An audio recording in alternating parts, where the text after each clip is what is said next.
Bismillahirrahmanirrahim. Assalamualaikum warahmatullahi wabarakatuh. Ada 3 amalan yang kalau kita bisa kerjakan dengan istiqomah, maka kata Nabi, tadkhulul jannata bisalam. Kalian akan masuk ke surga dalam keadaan salam. Apa arti dalam keadaan salam? Artinya akan masuk surga tanpa harus mampir dulu ke neraka. Akan masuk surga tanpa azab. Akan masuk surga tanpa kesulitan.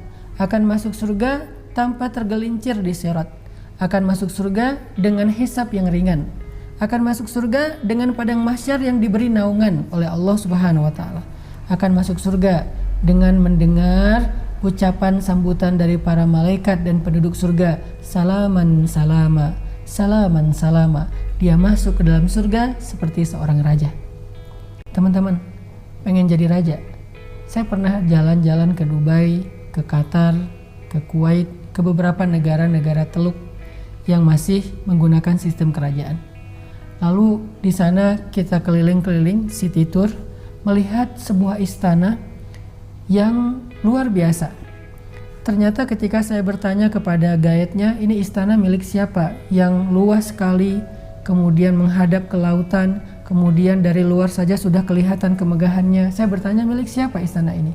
Kata guide-nya, ini milik pangeran, bukan milik raja. Baru milik pangeran sudah semegah itu.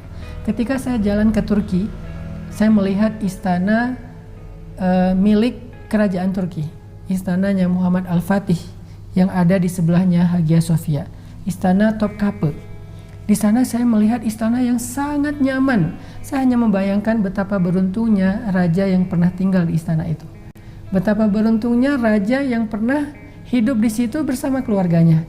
Anak-anaknya, dari gerbang istana itu sampai ke dalam istana itu harus berjalan panjang di antara pohon-pohon yang rindang, kemudian taman rumput yang luar biasa, kemudian diiringi oleh banyak pengawal menggunakan kuda yang khusus. Keadaan yang sangat istimewa, dan istananya berada di puncak bukit yang kelihatan berbagai macam sisi negeri mereka. Kelihatan laut Bosforus, selat Bosforus, kelihatan Istanbul yang sangat eksotis. Dan dia berada di sebuah istana yang luar biasa. Saya hanya membayangkan betapa beruntungnya raja yang pernah tinggal di situ dengan istana sekian puluh hektar luasnya. Tapi tahukah kita, semua kita bisa lebih beruntung dari orang-orang itu. Semua kita bisa lebih beruntung daripada raja dan pangeran-pangeran itu. Kenapa saya katakan lebih beruntung? Karena bisa mendapatkan istana yang jauh lebih luas dari itu. Yang luasnya seluas langit dan bumi. Yang kebaikan di dalamnya abadi. Kalau istana itu pernah dirasakan oleh seorang raja, tetapi tidak lama. Dia punya batasan, karena dunia ini ada batasannya, fana. Kalau tidak raja ini meninggalkan istana, maka dia harus pergi dari istana. Kalau bukan karena raja ini meninggal, maka dia akan diusir oleh musuhnya. Tetapi nanti akan ada istana yang kita masuk di dalamnya sebagai seorang raja. Lalu kita disambut seperti seorang raja. Istana itu adalah milik kita. Kerajaan itu adalah milik kita, dan kita akan tinggal di sana selama-lamanya. Tidak ada lagi musuh yang akan mengancam kita. Tidak ada lagi musuh yang akan mengusir kita dari istana kita. Istana apa? Istana surga Allah Subhanahu wa taala. Siapa yang bisa masuk kepada surga Allah sebagai seorang raja yang disambut oleh penduduk surga dengan kalimat selamat datang wahai raja, selamat datang wahai raja? Ada 3 amalannya. Kata Nabi, ayuhan nas, afshus salam wa at'imut ta'am wa sallu bil laili wan nasu niyam tadkhulul jannata bisalam. Wahai manusia, sebarkanlah salam dan berikanlah makan, lalu sholatlah kalian di malam hari ketika manusia sedang lelap dengan tidurnya, maka kalian akan masuk surga dalam keadaan selamat. Ada 3 amalan di situ. Pertama, afsyus salam, sebarkan salam. Apa makna sebarkan salam? Makna sebarkan salam ini kalau kita terjemahkan dengan hadis yang lain, al-muslimu man salimal muslimu min lisanihi wa yadihi. Muslim itu yang bisa muslim lain selamat dari lisan dan tangannya. Jadi arti sebarkan salam, kita jadikan semua orang itu nyaman berada di sekeliling kita. Keberadaan kita di sebuah rumah, di sebuah keluarga, di sebuah lingkungan, di sebuah masyarakat, di sebuah bangsa, keberadaan yang membuat orang lain selamat. Kita ada di sebuah grup WhatsApp, semua isi grup itu selamat dari omongan kita, dari perlakuan yang tidak baik dari kita. Ketika kita berada di sosial media sebagai salah satu netizen atau kita nge-follow satu akun, kita tidak menyakiti pemilik akun tersebut. Kita tidak menyakiti postingan seseorang. Kita tidak nge-hate kepada orang lain sebagai netizen. Kenapa? Karena keberadaan kita dimanapun adalah afsyus salam, menyebarkan kenyamanan bagi siapapun. Bukan hanya mengucapkan assalamualaikum, bukan hanya bertegur sapa secara lisan, tetapi makna afsyus salam di sini adalah sebarkan salam, artinya sebarkan kedamaian, sebarkan kenyamanan kepada siapapun yang berada di sekeliling kita. Sekarang kita tanya, adakah orang yang gak nyaman bergaul dengan kita? Perbaiki hubungan dengan dia. Adakah keluarga yang masih merasa sedih dan kecewa atau tersakiti dan terzolimi oleh kita? Kembalikan haknya. Adakah orang yang pernah merasa sangat malu karena ucapan-ucapan kita? Maka bersihkan namanya. Adakah orang yang merasa risih untuk dekat dengan kita karena takut akan dirugikan oleh kita? Maka perbaiki keadaan kita dan perilaku kita di hadapan dia. Teman-teman, kita coba pastikan semua orang merasa nyaman di sekeliling kita. Kalau ada yang tidak nyaman, bukan karena kesalahan kita, tetapi mudah-mudahan kalau ada yang tidak nyaman, itu karena kesalahan dia, dan Allah tidak akan membebankan kesalahan orang lain kepada kita. Karena bisa jadi tetap ada orang yang gak nyaman dengan kita. Bahkan Nabi pun pamannya tidak nyaman kepada beliau, yaitu Abu Lahab.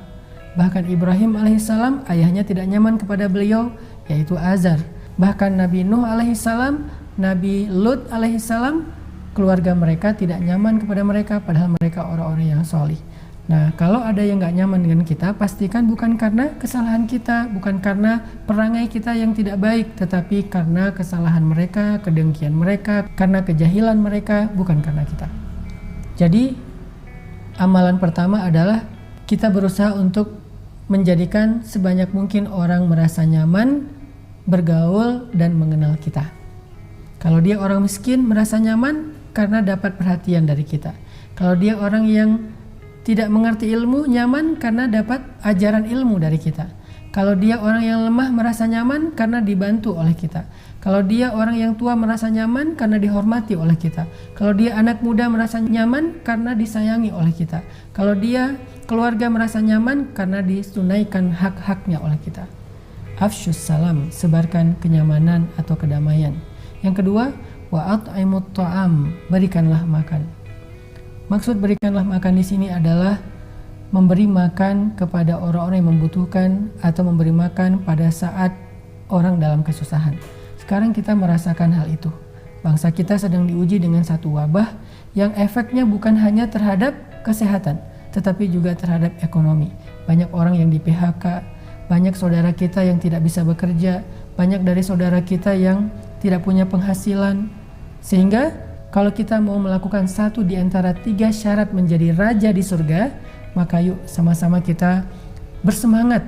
Yang punya kelebihan rezeki, yang punya kelebihan harta, kita mulai at'imut ta'am, beri makan. Setiap hari kita kasih makan. Siapa yang kita kasih makan? Zawil qurba, yang kita dekat dulu, dekat secara hubungan kekeluargaan maupun dekat secara jarak tetangga. Kita coba tolong saudara-saudara yang dekat dengan kita terlebih dahulu. Baik dia yang mungkin ada di lingkungan rumah kita ataupun yang kita kenal tetapi dia berada di wilayah yang berbeda. Tetapi kita kenal dekat dengan dia, tolong dia, beri makan dia. Sehingga dengan kita memberi dia makan saat dia susah, nanti Allah akan memberi kepada kita kebaikan di akhirat ketika kita dalam keadaan susah. Yang ketiga, amalan ahli surga kata Nabi, wasallu bil lail wan nasu niyam. Salatlah pada saat semua orang terlelap. Kalau sholat ketika semua orang melakukan yang sama, itu nggak istimewa, walaupun itu kebaikan. Tapi baru istimewa, kita bisa bangun sholat saat yang lain terlelap. Bulan Ramadan adalah kesempatan kita untuk bisa melatih itu. Apalagi sekarang kita berada di 10 malam terakhir Ramadan, yang sangat dianjurkan untuk tidak tidur di malam hari kecuali sedikit, karena kita sedang mengejar malam Lailatul Qadar. Yang melewatkan malam Lailatul Qadar, maka dia akan rugi selama 1000 bulan. Orang yang mendapatkan Lailatul Qadar lebih beruntung daripada orang yang beribadah selama 1000 bulan. Artinya kita coba latih habit bangun malam selama 10 malam terakhir Ramadan ini, sehingga setelah selesai Ramadan habit itu masih bertahan sampai akhir hayat kita.